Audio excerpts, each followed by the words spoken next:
ever faced a challenge that seemed hopeless, yet you think that you have the power to change your life for the better no matter the obstacles you face? Well, if so, then you're in the right place. I'm your host, Alethea Felton, and welcome to the Power Transformation Podcast, where we explore the incredible true stories of people who have overcome adversity and created meaningful lives.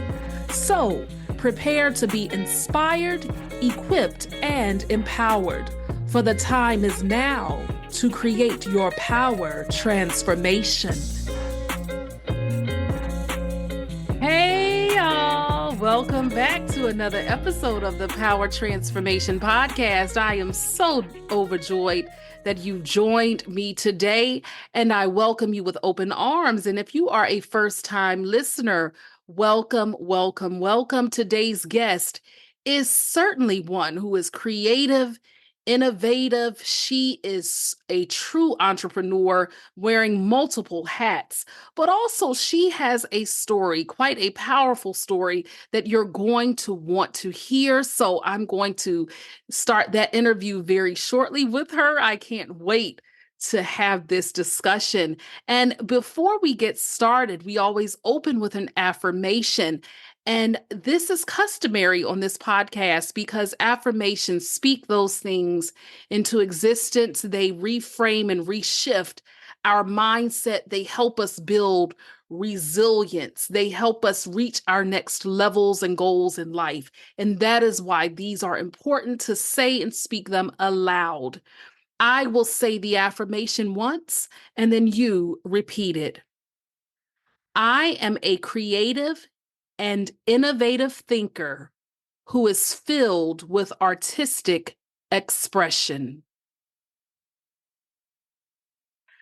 I am so honored today to have one of the most amazing guests ever. It is such a delight to have her here, and I have gotten to know her over these last several months, and that's why I'm so excited to have her. It is none other than Noémi Beres, who is a co-founder of Podcast Connections, but I'm going to have her to talk more about that. However, what makes her extra special is she's also an artist, and she has a lot to share today about that aspect of her life.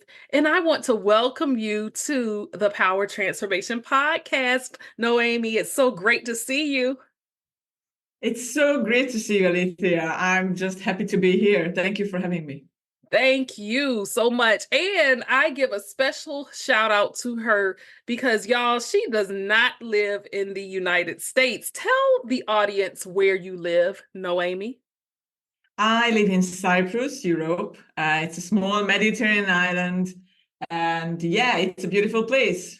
It definitely is, based off of what I've seen on Google, because I've had to Google it. I've never been there, but it is absolutely beautiful. But I think that's special that I'm thinking now, are you my first? Oh, I think you're my first. Well, I've had a guest from Canada, but in terms of my first overseas guest, you actually are my first overseas guest, Noémi. So I'm excited about that. Yay! So we are going, yes. So we are going to jump into this interview, but I always like to ask random question as just something as an icebreaker so that we as the audience can get to know you better. And so this is going to be the question for you. Noémi, who, when you were growing up, was your favorite entertainer or somebody you absolutely idolized? Oh my gosh, what a question. I wasn't prepared for this. Idolize. Well, I know that. Can we talk about crushes? Yes. Okay. Crushes. I was a little girl, and it was Hugh Grant. So, Hugh Grant, really? Yes, I watched his movies. I was like kind of pre-teenager years, and he was my first like actor crush. Oh my. So is there a particular movie you saw of him where you absolutely just were enamored by him? As far as I remember, there was this movie about Chopin's life. and I can't even remember the title of the movie, but it was like very a romantic one. I'm a kind of romantic person, like a hopeless romantic. I always call myself, I'm a Jane Austen fan and stuff. So he played Chopin, and I mean, he was my first crush, and it's out there now, so everybody will know it. Wow, what a response. And I'm so glad that I asked that question because, see, it gets us to peer into your window even more, into the window of your world in terms of who you are. And so I am so glad that you said that. That's absolutely wonderful. So, great icebreaker. All right. So, now we're in the heart of the beginning of our interview. So, right at the little footprint of our heart, if our hearts had feet prints. But anyway, this is the next question for you. And you can take it any way that you want to take it. But who is Noémi Beres? That's deep. Well, Noémi is from Hungary, and she was growing up in a small town, and she was kind of detached from his community, kind of a lone wolf growing up as a teenager. And I didn't really belong to the popular girls at school. I always loved learning and like studying, learning languages, reading. That was my big thing. I was a bookworm since I could read since age 7, because at age 7 in Hungary when we learned to read. And I also always loved art. So art played such an important part in my life.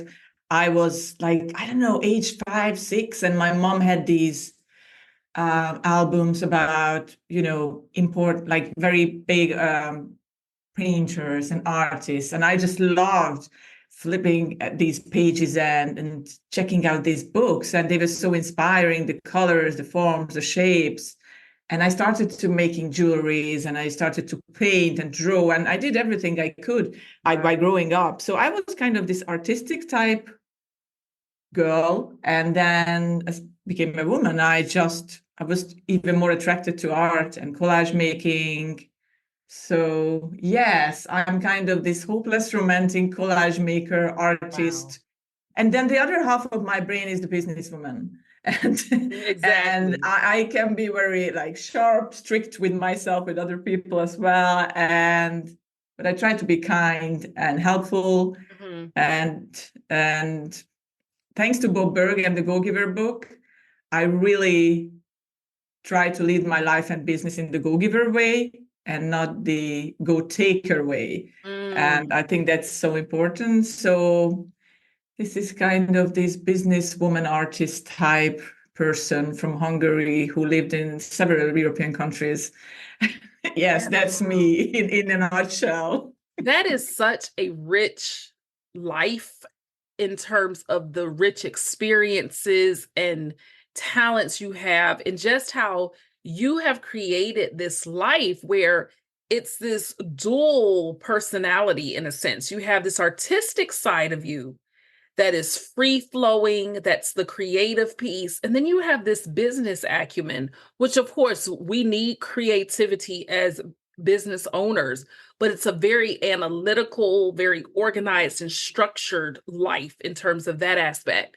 We are definitely going to talk more about the art piece since that is the focus of this interview. But I did say earlier that you are co-founder of a company called Podcast Connections. Could you briefly just tell us more about what that is and what you do there? And you say co-founder. Now, I know who the other person is, but if you could also share who founded that company with you. Yeah, it was my husband. It was my husband who founded the company, and that's why I'm the co-founder. And so basically we help entrepreneurs to connect to quality podcast shows and reach their life through connections. We are kind of the matchmakers in the podcasting world. We're trying to find the best mix and match. And we provide a done-for-you service for our clients. in a nutshell, and we connect them worldwide. We are in Cyprus, but we connect people in the US, UK, Canada, Australia, you name it. And I love it. I think it's a very interesting job, and I meet amazing people like you. So I love it. I mean, it's a great, I love my job. And you have certainly been a joy to know. And I, of course, met you through Dr. Keith McNally, who has also been on my show. And you are one of the people that he said immediately that I should connect with. And what I appreciate about you is that while we know each other through podcasting, I like the fact that you willingly just shared more about you that I didn't know in terms of, hey, I'm willing to be a guest because this is this other side of me. And I don't know the entire journey. I appreciate you only gave me a little bit because I like to be authentic in these interviews. But when you told me you are an artist, that totally intrigued me. I grew up with, vocal training and things of that nature, but I'm an art lover and an art collector. So I love art. I don't call myself an artist, but I love art. And this is where I want to segue to, because on the Power Transformation podcast, it's about transformative stories. It's about empowerment. It's about how everyday people are doing some extraordinary things and overcoming obstacles and challenges and applying certain techniques in their life to get them to where they are.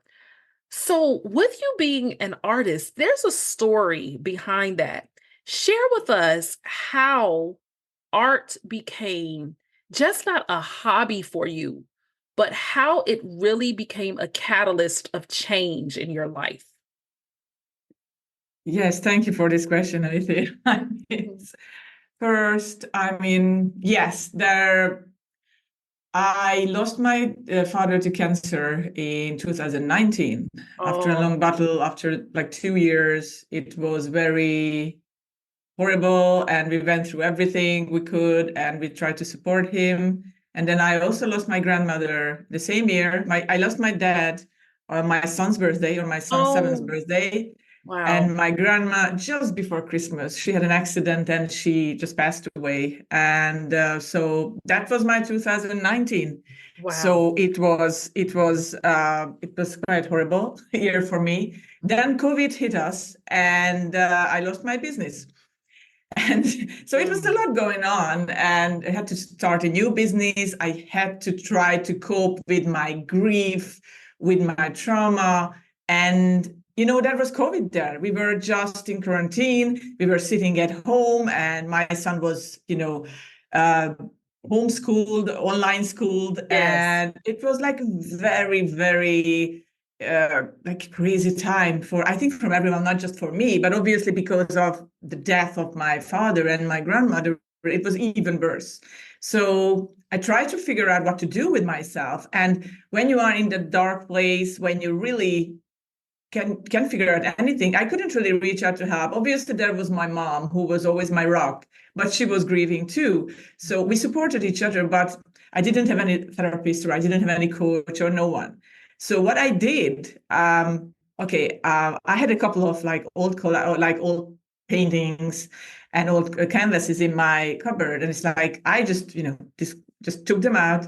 I took them apart. I didn't like them. So I started to making collages every single night after work, after the online schooling, after everything I did. I was just so stressed, and I didn't want to watch the news because that upset me even better. So I just completely switched off from everything, from the outside world in the evening. I took my collage, I put on my headset with my audiobooks or with anything, music, and I just started to make these collages day after day, night after night. And I was just started to feel better, because the monotony and the relaxing effect of collage making, art making, was so therapeutic for me, that I just discovered this, like, oh my gosh, this really helps me. I mean, this is just so empowering to feel that you can just get lost in that safe space, the world of art and creativity. So it was really refreshing. to Mm-hmm. feel that kind of vibe after all that sadness and trauma I went through, all those horrible feelings. So yeah, I knew that I had to turn to something, and that was the best I could do. And yeah, Yeah. that was the So story, basically. So let me ask you this. Out of every type of art in the world that a person could choose to do, what was it that drew you toward collage making? What I love about collage is that they are like kind of puzzles. There are so many tiny pieces that you can put together and you create something new. I always Mhm. loved collecting things. I'm not a hoarder, so just but I Okay. love collecting. I love collecting like postcards. Also, I always loved old photos, like looking at old photos with my mom or with my dad. Yeah. And I like textiles or yarn or buttons or like even like my childhood, my favorite piece of childhood clothing or anything I could get my hands on. And I just try to incorporate these tiny things into something else, and then you create something new out of it, like completely new. And I also love to sew. And I think sewing is such an old and method of creating something. And it's Mhm. kind of forgotten because when we think about sewing something together, it's always the old ladies, like, sewing things together. But I think it's traditional, but then I make it modern using these new techniques and making this mixed media art.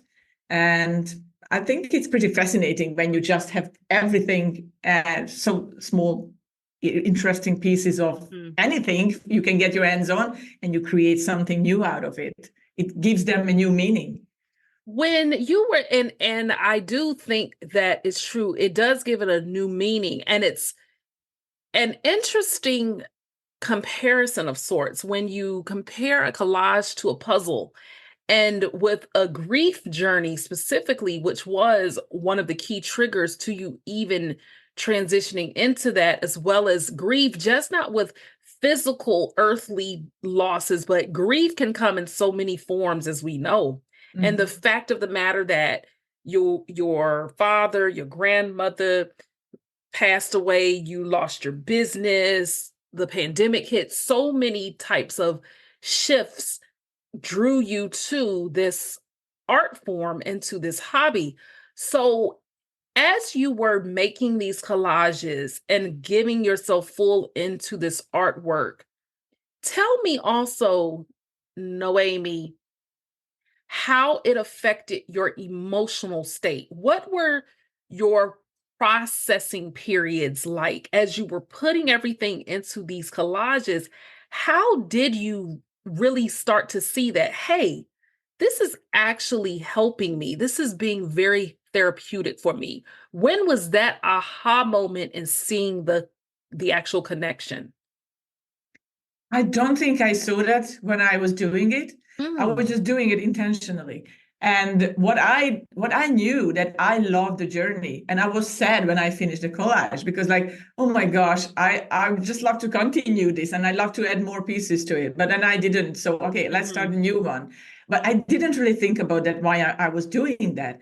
And just thinking back to that and listening to different podcasts that artists spoke about this and art therapists spoke about this, like, oh my gosh, I was doing this back then. And I didn't know what I was doing, really. It was just 100% intentional. It was so, it just came from inside, from my heart. And I didn't really think about it, like why I'm doing it. I just started doing it because I feel that urge, that need inside of me that I need to do something, or probably I'm going crazy if I mm, don't do something with my all these energies like bottled up inside me. And I was doing collages before the pandemic. I had group exhibitions, so I could go back to something, obviously, because I enjoyed that process. But I couldn't do yes. these, the exhibitions. I couldn't meet my artist friends, and that was like horrible. So that's why I just started doing everything on my own. And so I didn't even know what was that like. It clicked. What I know actually, but that's a different story a bit. Why I started doing, I don't even know why I started doing collages at the first place, but I know the exact time when when I made my first collage. Mm, And I was expecting my son. And that was in 2012. Maybe it was the end of 2011. I'm not so sure. That was the exact moment I was sitting down and I made my first collage. And it was just that was kind of like a cathartic moment for me. And I just sat down. It wasn't my best collage. So I was just like, I took a cardboard, like basically I took apart a cardboard box and I made this collage on the cardboard. And it was colorful, it was full of hope and joy because I was expecting my son. And it was such a huge moment for me. So it wasn't really connected that, the COVID time, but I knew that was my first collage. And since then, I just keep making them when I feel like, when I'm happy, when I'm sad, when I'm up, when I'm down, when I'm feeling low, high. It really helps me to get through things in life. So, And and isn't it ironic that when you started it, it was birthed out from joy. It was yes. birthed from a happy experience, something that was happening. But then when you picked it up again and went full out, it was birthed from pain.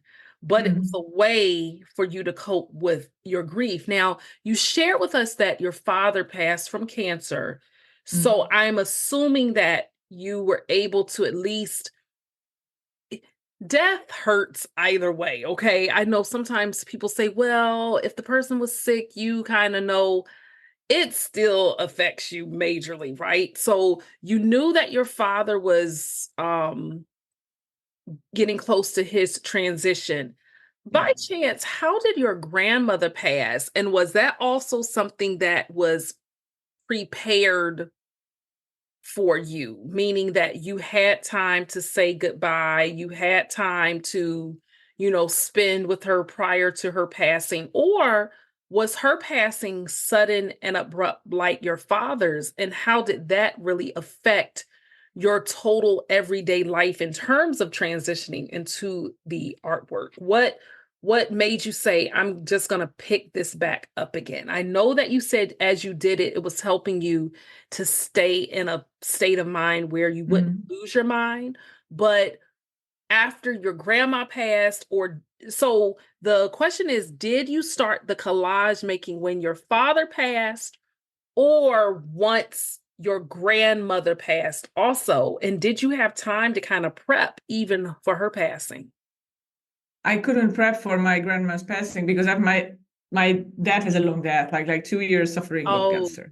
So it was long and painful, and yeah.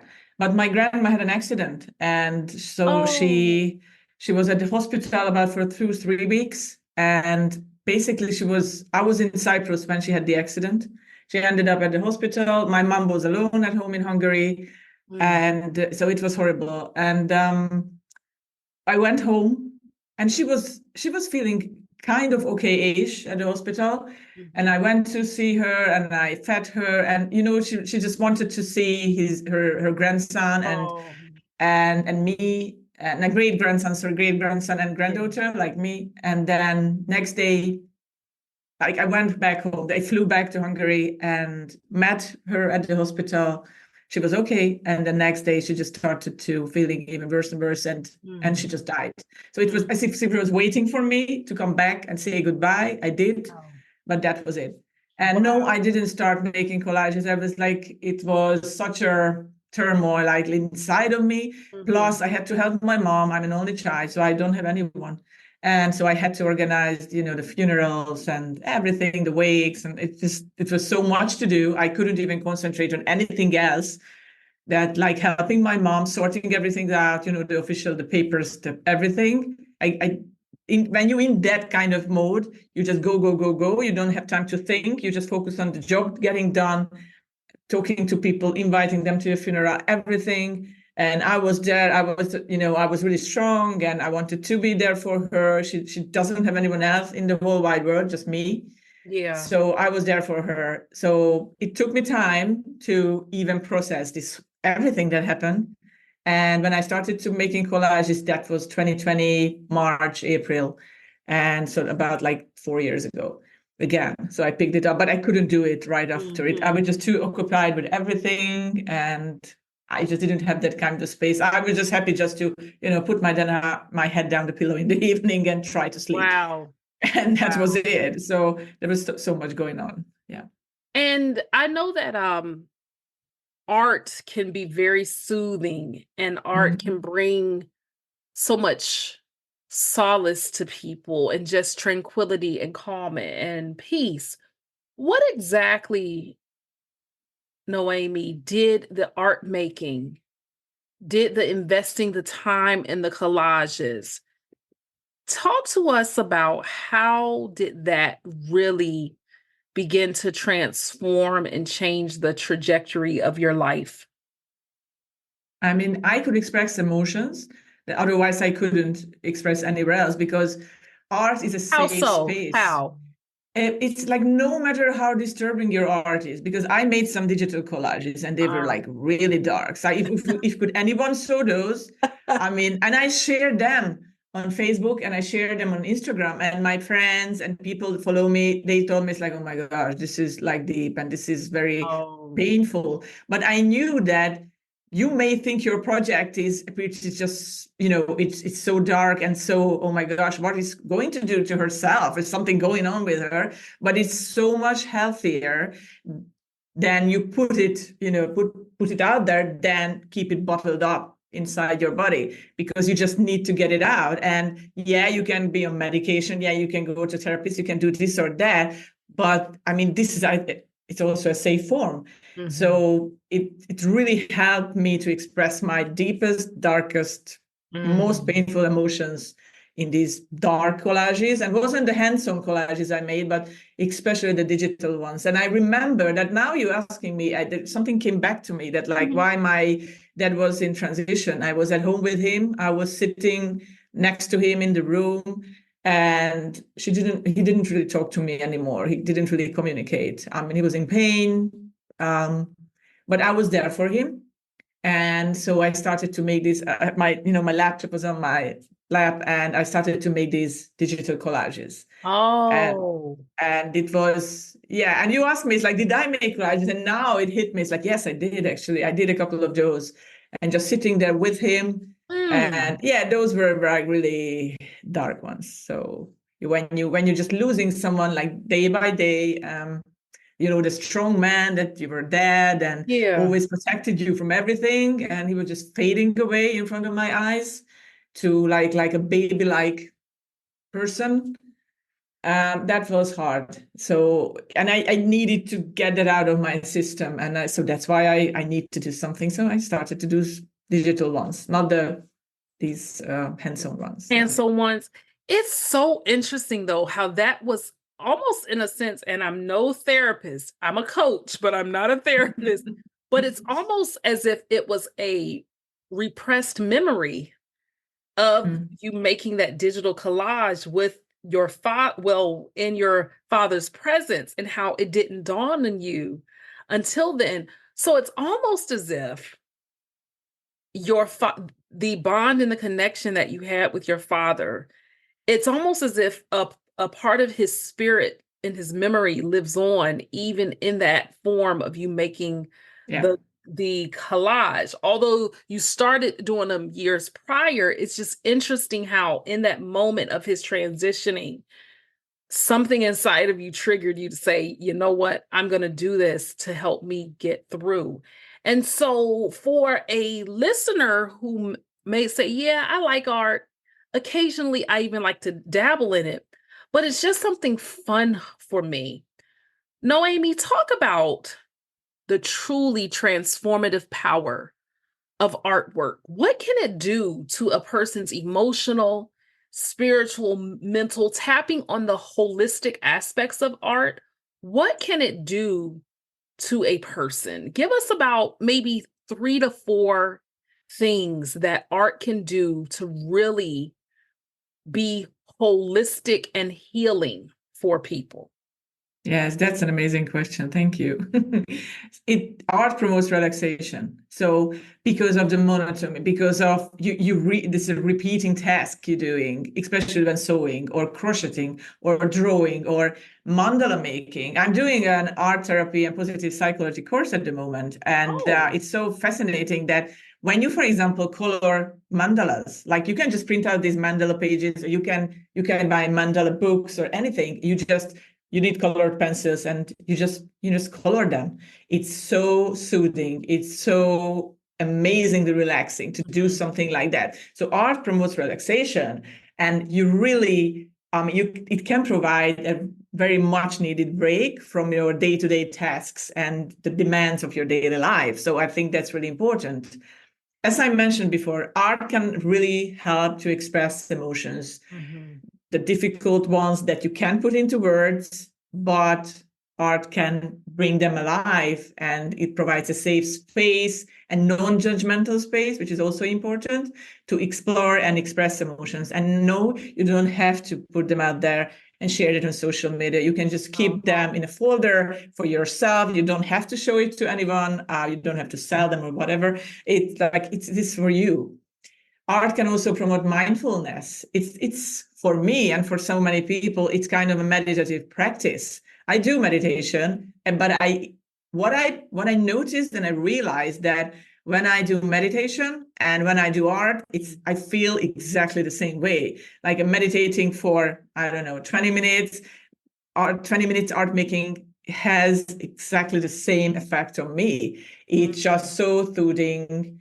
And I think this increased awareness can really help individuals better manage stress and anxiety. So that's really important.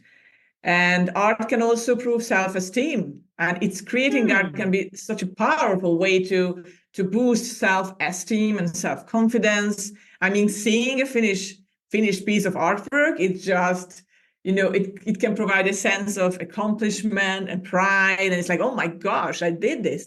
And not to brag, but I love my collage.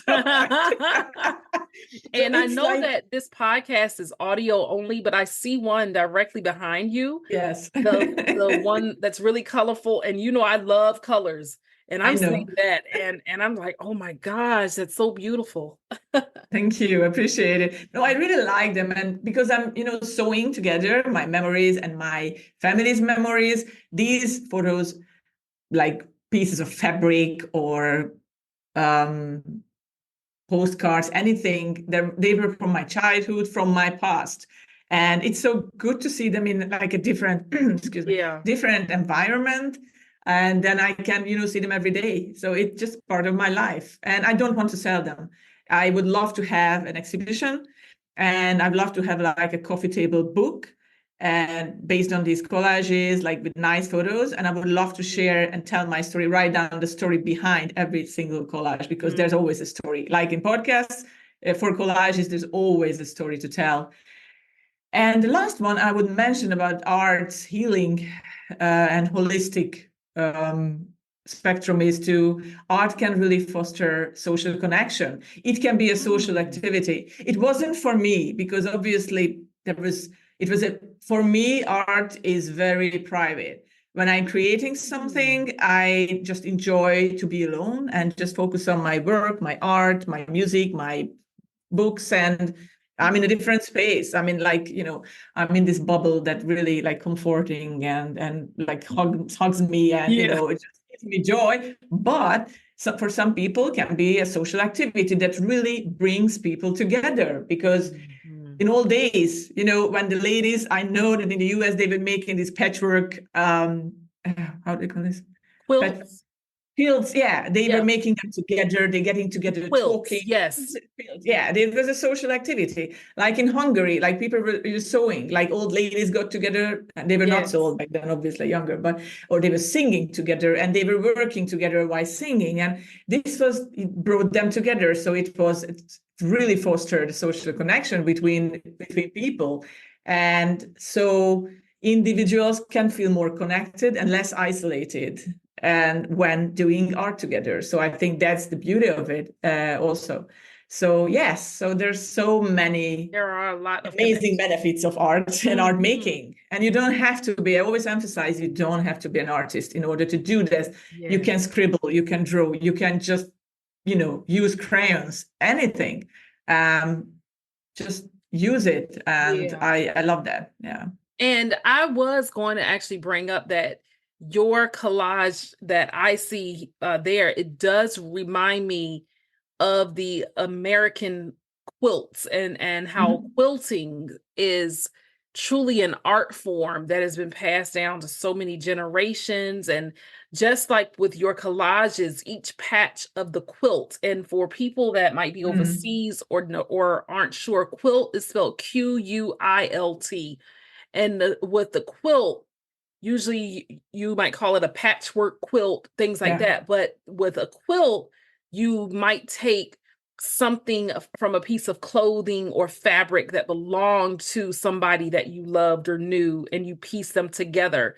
But it's a very communal activity. It's truly people put their heart and souls into Mm. them. And quilting is really a huge part. But even the collages, my late grandmother, she wasn't an artist, but this was my mom's mom.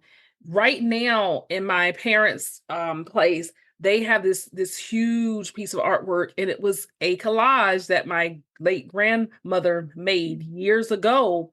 But it is so intricate, detailed, has all of these pieces to it. But it's the point of the fact that with the collages, there's a story behind it. You put your heart, soul into everything. And so, my question to you is, even outside of doing the collages, what is the first memory or a memory you have where a piece of artwork of any kind truly inspired you? And how did it do that? Wow. I love your questions, Olivia. Oh, Wow. I have to think about that because, okay. as I That's mentioned, like fine. my mom had these like art albums, and Mhm. it was like books about art, and I always loved just watching them. And like Paul Oh, Cézanne's yes. album, and it was like so fascinating. All this, probably that was him. Now you mentioned, like, there's so many memories come back to me during this Yeah. interview, which is amazing. Yes, that's his album. Just sitting down, like maybe it was a summer day, and I was just so in the awe of these beautiful Mhm. forms and patterns and colors and shapes. And I always loved colors. So for me, it was more colorful the merrier.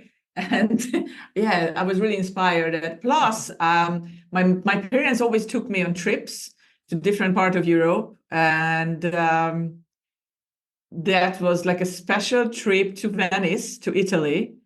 And not my parents took me there, but my grandparents, my late grandpa and grandma. And Wow. we took a bus trip. There, we didn't really took planes. It was like 10 Yeah, hours on the bus or that's something. nice. You could just take a bus trip over there. Oh, wow. Exactly. Yeah, from Hungary to Italy. It's Yes. like North Italy, so it's not that far, like 10, 12 hours on the Okay. bus. And Okay. yes, you're fine. Uh-huh. And I just had an amazing time. And I remember that, like, I held my granddad's hand, and we were walking through these museums of Venice. And I was, how old I was? I was around 8, 9. Wow. And I was just like overwhelmed by the beauty of Venice. And actually, it's probably my favorite city in the whole wide world. I would love to live Oh, there for like a short I've time. never been, and I'm gonna have to go It's one day. amazing. It's like it's such a special, atmosphere there. So it Mhm. really inspired me. And I went back there later on in my life, and I had exactly the same feeling about the place. It's still so inspiring. So yes, yeah. So as Yeah. a kid, I was so romantic type, and just ending up in a place like Venice, it was Mhm. just so inspiring. So, but I'm always inspired by anything and everything in life. Like Mhm. I'm taking photos when I'm a walker. So when I walk outside and I take my walks in the afternoon, I take pictures of everything, like the sea, the sun, the leaves, anything that inspires me. There's so many things. And today, actually, I was listening to an audiobook, and it was such an interesting quote in it, which said that the universe constantly sending these very interesting signals to people. And actually, the artists are the interpreters of its messages, the universe messages. So we interpret these messages like directly into our art. And that was like, oh my gosh, yeah, that's what we do. Because And sometimes people yeah. ask me what I do or how I do it, but Yeah. I just don't know Yeah. why I do it. It just comes to me. And that actually connects with art also being a spiritual connection as well. It's a very ethereal process in a way where it just brings out so much. So that's what happens when I look at art, when I go to exhibits and I go to shows or I go to galleries. I almost in a way get engrossed right there with the art. It draws me in. I can see it from so many different angles. And it sounds to me that your process, even with having seen art, being inspired by it, doing these collages, which leads me to the next question. And it might be different per collage. I don't know, but I'm going to take a chance and just ask you anyway. Walk us through your process of creating the collage. Do you have an idea before you get started, or do you just put something down and then have it kind of flow and go with you? What's your process from beginning to end? Do you make multiple collages at once? Just kind of walk us through that process and how that process even aligns with your own growth as you're doing it. Wow, that's very like a complex question. Well, I make like one collage at a time. So I can't really make two because I focus on that piece. Like I'm working on like a big canvas right now, probably the biggest canvas I ever worked on. Wow. And what I do, so you have this blank canvas. So it's like endless opportunities there. So you can put anything on it. But then I find something like a postcard. And it's always a postcard and it's always a photo. It's that's in the center. For me, it's like I always have to start somewhere, and that's the center, the focal point of a collage. And then I build it up and it just comes to me. It's no intentional, like anything planning, or I don't make drawings, how it will look like. Sometimes though, I make like paper collages, and I have a couple of pictures that I take from albums, take from books or from magazines. I put them together. And before I glue them on the paper, I have to take a photo, for example, my iPhone. So, and then I put them back because then I forget like what was the order, because like the order is just really important. But that's different because those are paper collages. But with the hands-on one, I just start one focal point, the center photo postcard, and then I build around it. And if I found something, and sometimes I have these ideas just come to me, like, in the evening I lie in bed, it's like, oh my gosh, I have to do that collage. So I write it down. So I have like 5, 6, 7, 8 collage ideas in my little book. And then when I finish one, I go to the next one because I have so many collages in my head. It's like, okay, let's finish this. No, we don't rush. We just focus on one. We can't do like 2 or 3. I don't have time for that, unfortunately. So I just focus on one, but I just build it up. Things just coming to me. And, when I'm really in the mode, when I'm really in the zone, so I have these big boxes and everything. I take them out of closet and I start to, rummaging through them. It's like, yes, this is perfect. Or that is perfect for that collage. So it's such a natural, instinctively process that I don't even know how should I explain it. Like, no, it's not planned. It's like, not like, the big painters that they made like hundreds of like sketches and everything before they started to paint something. Collage making is like, it just comes to me. You find the first piece and everything comes together, as I mentioned at the beginning, like a puzzle piece, and everything fits together. So it's so fascinating, even for me. And how are you internally and emotionally growing through this process? You just became happier. I don't know. It's such a incredible feeling to create something. The creation process and the journey, what I enjoy the most. I mean, I don't care about the finished artwork. I just enjoy so much when I have to build up something and find new things and add to it. It's so just so empowering to create something, that you are the creator of something. And in this age of like digital world, that everything is digital, everything is virtual. Mm-hmm. And you don't even see the money you earn. So everything is just somewhere, you don't know about anything, just everything is working online. Yeah. And I've been an online entrepreneur and working remotely in the past 17 years. So I sometimes you don't see the result, but this is so important that like here, there's something I make and this is the result I made by hand. And sometimes it hurts, my hand hurts, my everything hurts once you finish it. But it doesn't matter because it's something I created by my two own hands. And that's the empowering part of it. Like you're going back in time or something. And like in the old days, they created things and not just online, not just in the virtual. Mm-hmm. And I'm glad you brought up the fact of even the physical pain, because yes, you're working with your hands all the time. That does come with some pain, but the fact you still push through even when that pain comes, because the passion is there and that this is more than just a piece of art. It's a piece of art. It's a process that is really shaping not just the canvas itself, but it's shaping you in so many different ways also. Noémi, in terms of being an artist, what has being an artist taught the most about yourself? What has it taught you about yourself? That I'm basically a very colorful person and inside and outside. And I have so many different emotions and feelings that sometimes I can't express. I can be kind of a reserved person. And through my art, I can be anyone I want to be.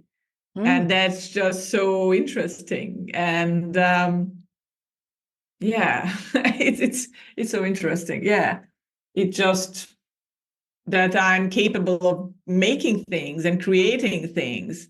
And it's also taught me that it's not only me who is capable of doing that, but other people too. And if I'm keep doing art and I help people to make art and just create something and help them with their pain, with their anxiety, with their trauma, then I can make a difference in this world. And I can tell them, like, see, if I could do it, you can do it too. And you don't have to I'm a self-taught artist. I have a master's degree in Scandinavian linguistics. So I have nothing to do with art. Nothing at all. Nothing at all. But Frida Kahlo was a self-taught artist. I'm not on the same level as Frida Kahlo by any means, and that she's my favorite artist, by the way.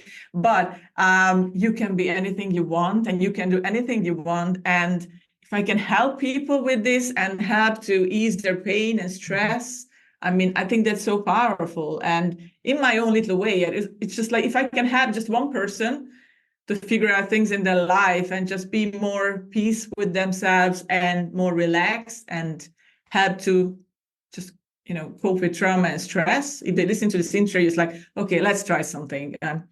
I'm going to knit tomorrow because I want to do that, and it will relax me. It's like, do that, do something, just start doing something. And yeah, and I really hope I can help some people. So I think that's an important part of me as an artist, not just like the one, doing exhibitions, and it's great for my ego because people buy my stuff, and it's not. I would love to help people with it. And yeah. And I do know that you did say something about exhibitions, but do you post any of your canvases? Now, I follow you on social media, so I know that you post some of your pictures, but where I am getting to is there a way a person could see some of your artwork online, or is it somewhere where you have a portfolio? How can people see your art, or is that just not something that you've done yet? And also, say someone's listening and they might have a podcast and they may want to guest on more shows. How can people also connect with you outside of this? Right. I have a website, which is noemiberes.com. It's my name. So it's like, yay. And that's kind of my portfolio. My collage artist portfolio is there. those are not my hands-on collages, but my paper collages. And I like those too. I mean, those are cool, but only the paper ones. And you can find my collages on Noémi Beres on Instagram. You can find my name, and they are there too. I don't post them as often as I should, but they are there. So Instagram and my page. And in terms of my business, like Podcast Connections, you will find us, visit my website, podcastconnections.co, not co. Mm-hmm. And also, I'm always on LinkedIn. So just type my name in with the microphone in, and I will be there. Yes. And I will also have everything in the show notes, but also please, you all pay attention to what she said about her domain. It's podcastconnections.co, not com. So it's .co, but I'll have all of that in show notes. As the closing question, Noémi, I want you to speak directly to somebody who may be an artist, but maybe haven't done artwork in a while, or they put it on the back burner, or maybe they're feeling a bit uninspired. Or somebody who says, you know what, maybe I'm not the best artist, but I'd love to start doing things artistically with art, whether it's drawing, making a collage, etc. What would you tell somebody that's in that position where they're a bit stuck and are kind of doubting what they can do next, or if they can even do it? How would you encourage them to take that leap of faith and just do it? Yeah, exactly what you just said. Just do it. It's very simple and powerful. Just do it and keep doing it and rinse and repeat, and don't give up, and just keep going. That's my motto in life. Like, you start something, you just keep going, whatever you do. And in terms of art, in terms of business, life, just keep doing it. Be consistent, persistent, whatever you do, and you will reach somewhere that is a better place than you are now. Well, I can say that is definitely sound and sage wisdom. And Noémi, it was such an honor to have you here on the Power Transformation Podcast. I'm glad we were able to make it happen and continue making such beautiful, beautiful collages, and just keep being the authentic, genuine person you are, that just helps and just gives, because you really do want people to be their very best in life. So again, thank you so much for guesting us with your presence. Thank you so much for having me, Alethea. I truly enjoyed our conversation. I am so grateful for Noémi and for her taking time to share her message with us. And I encourage all of you to tap into your artistic gifts. We all have them within, and sometimes they just need to be sparked and reignited in us. And what Noémi brought today will certainly do just that for you. I encourage you to please subscribe and follow to the Power Transformation Podcast, and join me here every Wednesday. New episodes are dropped every Wednesday. And if you've missed any episode, you can definitely listen anytime. We'll go ahead and close out with our affirmation. I'll say it once, and then you repeat it. I am a creative and innovative thinker who is filled with artistic expression. If you enjoyed today's show, then you don't want to miss an episode. So follow the Power Transformation Podcast on Apple Podcasts, Spotify, or wherever you usually listen, and remember to rate and review. I also invite you to connect with me on social media at Alethea Felton. That's at ALETHEAFELTON. Until next time, remember to be good to yourself and to others.